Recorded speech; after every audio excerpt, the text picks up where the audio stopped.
Pemirsa, kasus mega korupsi yang melibatkan Harvey Muiz yang tak lain suami aktris Sandra Dewi mulai menuai fakta-fakta baru. Tak hanya menjadi sorotan atas perkembangan kasusnya, namun fakta-fakta lain seperti barang mewah milik Harvey Muiz dan Sandra Dewi yang disita pun mencuri perhatian. Dan berikut fakta-faktanya. Fakta pertama, kasus dilimpahkan ke Kejari, Harvey Muiz muncul di hadapan publik. Kasus mega korupsi yang merugikan negara senilai 300 triliun rupiah yang melibatkan Harvey Muiz, suami aktris Sandra Dewi, mulai memasuki babak baru. Ya, Kejaksaan Agung RI pada Senin 22 Juli 2024 kemarin baru saja melimpahkan tahap 2 berkas tersangka dan barang-barang bukti tersangka Harvey Muiz yang mana nantinya Harvey akan segera disidangkan. Pelimpahan dilakukan penyidik Jaksa Agung Muda bidang tindak pidana khusus setelah berkas perkaranya dinyatakan lengkap atau P21 oleh Jaksa Penuntut Umum di Kejaksaan Negeri Jakarta Selatan. Maka seperti inilah penampakan Harvey Muiz saat kembali muncul ke publik, di mana terlihat mengenakan kemeja berwarna putih polos yang dibalut dengan rompi pink milik kejaksaan.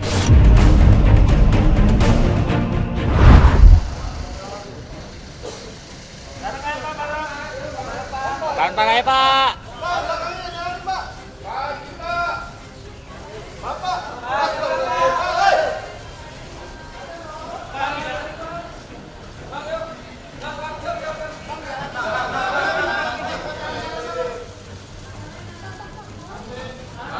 Harvey.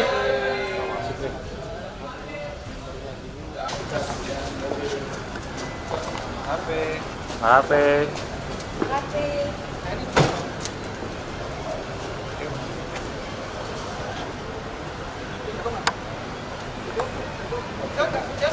Pada hari ini, Senin 22 Juli 2024, penyidik pada jajaran Jampitsus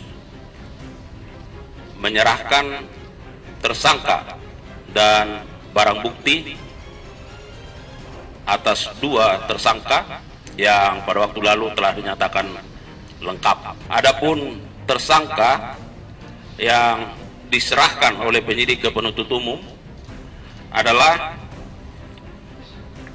yang pertama tersangka HM selaku swasta dan yang kedua tersangka HL selaku manajer PT QSA. Hari ini pelimpahan ya untuk tahap kedua dari penyidikan ke JPU ya. Dan sebagaimana rekan-rekan sudah saksikan sendiri, semua berjalan lancar. Cukup baik. Sama-sama kita lihat tadi kan segar ya, cukup baik. Beliau siap untuk dibawa ke persidangan nanti.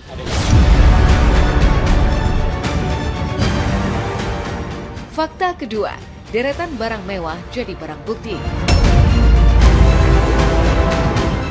Selain melimpahkan Harvey Muiz ke Kejaksaan Negeri Jakarta Selatan, sejumlah barang bukti berupa uang, tas branded hingga mobil mewah pun turut dilimpahkan oleh penyidik. Iya, tumpukan uang yang menggunung dengan jumlah miliaran rupiah serta tas branded berharga mahal terlihat dipamerkan dalam jumpa pers kemarin. Tak hanya itu, halaman Kejaksaan Negeri Jakarta Selatan pun mendadak berubah menjadi showroom mobil mewah. Lantaran sebanyak 8 unit mobil mewah milik Harvey Muiz yang juga menjadi barang bukti yang disita oleh penyidik juga turut dilimpahkan ke Kejaksaan Negeri Jakarta Selatan.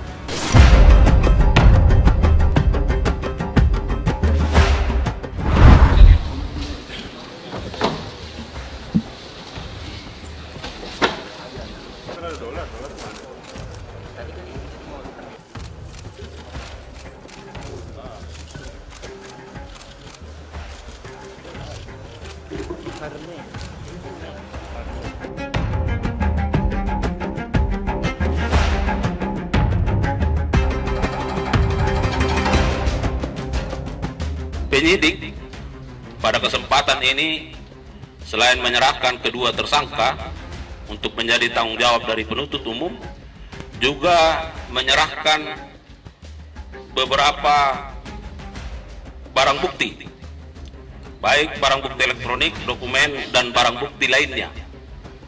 Untuk tersangka HM Yang pertama, ada 11 unit atau bidang tanah dan bangunan. Kendaraan berupa mobil dengan total 8 unit.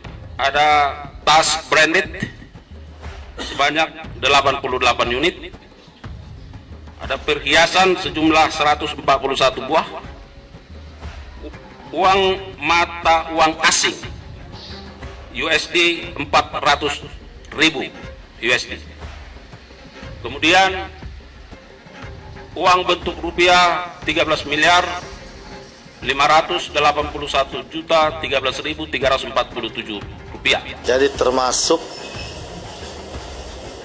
apartemen yang ditempati oleh Ibu SD, itu pun yang didapat dari Ibu SD ya, pada saat Ibu SD berusaha, Ibu SD yang beli ya, itu pun termasuk disita.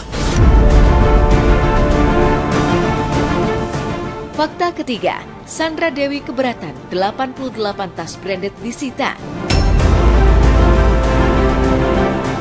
Dari banyaknya barang-barang mewah yang disita dan menjadi barang bukti, tas branded mahal sebanyak 88 buah juga disita oleh penyidik, tentunya cukup menarik perhatian. Tapi nyatanya, Haris Arthur mengungkapkan bahwa tas yang disita oleh Kejaksaan Agung adalah hasil dari endorse Sandra Dewi, sehingga tidak sepatutnya disita menjadi barang bukti kasus korupsi yang menjerat Harvey Muiz. Kuasa hukum Harvey Muiz itu pun mengatakan bahwa 88 tas branded yang disita Kejagung tersebut tidak tersangkut kasus perkara dugaan tindak pidana korupsi dalam Komunitas Timah tahun 2015 sampai 2022. Namun, meski mengaku keberatan, Sandra Dewi seakan memilih pasrah dan lebih memilih akan membuktikan kebenaran di persidangan nanti.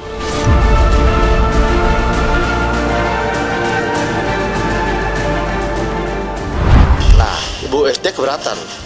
Ibu SD keberatan, tetapi ya karena beliau kooperatif ya, sangat kooperatif ya, beliau katakan ya sudah nggak apa-apa Prof, kita buktikan aja nanti di pengadilan.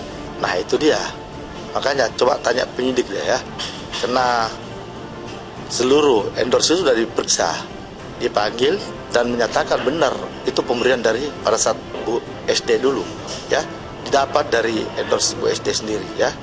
Tapi nggak tahu juga kenapa disita, ikut disita juga oleh Kejaksaan. Aneh memang ya. Tapi ya itu kewenangan Kejaksaan, kewenangan tim penyidik ya.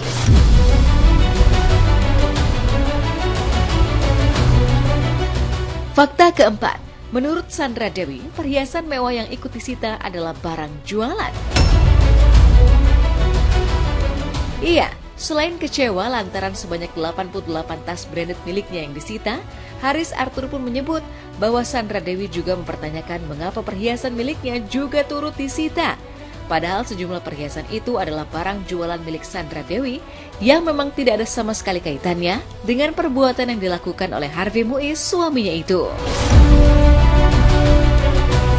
Ya betul, ada perhiasan-perhiasan yang sebenarnya jualan di Bu SD itu ya, itu pun ikut disita sebenarnya. Ya, yang itu tadi sempat diperlihatkan juga oleh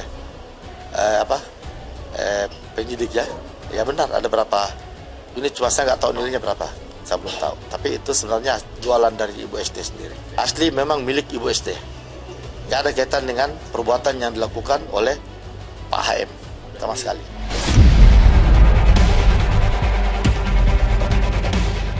Fakta kelima, terungkap kaitan hubungan Harvey Muiz dan Helena Lim. Dalam kesempatan kemarin, pihak Kejaksaan Agung juga mengungkapkan fakta lainnya, yaitu keterkaitan Harvey Muiz dengan peran Crazy Rich Helena Lim dalam kasus korupsi tata niaga Komunitas Timah. Kejagung menyebut bahwa Harvey Muiz menerima uang-uang dari perusahaan swasta yang terlibat pengakomodiran kegiatan pertambangan liar di wilayah IUP PT Timah Tbk lewat lobi-lobi ke PT Timah Tbk untuk kepentingan sewa menyewa. Lantas, uang dari perusahaan-perusahaan swasta tersebut pun diterima Harvey melalui PT QSA, di mana pihak dari PT QSA yang memfasilitasi aliran dana tersebut adalah Helena Lim, manajer dari PT QSA tersebut. Perlu kami sampaikan juga bahwa kasus posisi tersangka HM selaku perwakilan PT RBT mengikuti rapat-rapat dan melakukan lobby-lobby dengan pihak PT Timah Tbk terkait kerjasama sewa menyewa penglogaman timah untuk memfasilitasi CP VIP, PT SBS, PT SIP, dan PT TN. Dari kerjasama tersebut, tersangka AM menginisiasi pengumpulan keuntungan dari CP tersebut di atas tadi untuk diserahkan kepada PT QSE yang difasilitasi oleh tersangka H dengan modus seolah-olah pemberian corporate social responsibility untuk selanjutnya diserahkan kepada masing-masing tersangka lainnya.